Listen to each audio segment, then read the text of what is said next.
Good morning, my dear brothers and sisters. For the past days, we've been witnesses to two kinds of elections. Our then national and local elections and the just recently concluded conclave. Parehas na eleksyon, parehas na kailangang pumili.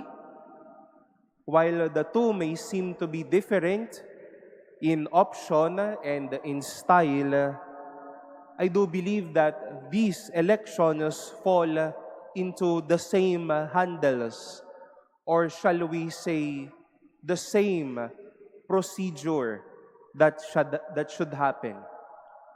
That they should be done, these things should be done in discernment and in prayer. For the best to be seen, discern, and pray. We celebrate today the feast of Saint Matthias, and some would call him as the apostle chosen by Lot. The number 12 spot must be filled in after the incident of Judas during the passion narrative of the Lord. Hindi naman po minadali ng mga alagad yung pagpili sino ang dapat maluklok sa pwestong iyon.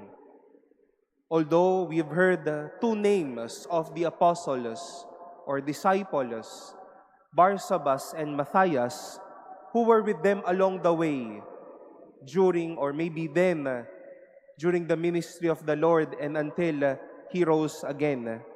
Still, they discerned and pray over this matter. Ergo, for the will of God to arise, for the best choice to arise, discern and pray. You know, this comes as a good lesson to the rest of us. Not only during election times, but for almost every day that we are discerning and praying over things. For every day that we are discerning and prayer over something or maybe over someone, hindi padalian ang laban. Hindi dahil kasama mo na, ayan na. Hindi dahil mukhang alam na niya ang lahat, kaya ayan na. But sometimes for the best to come, we really have to discern and to pray. For God's will to arise, discern and pray.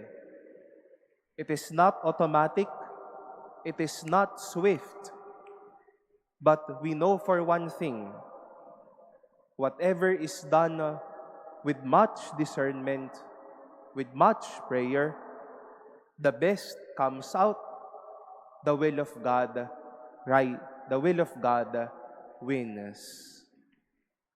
Today's feast reminds us that things are not taken lightly and swiftly, as if we are always running out of time. We need the best to come out. We need God's will to be true, to discern and pray over the secrets to it. Because whatever is decided over in good reason and in honest prayer, we know it is the best. It is the will of God given for us.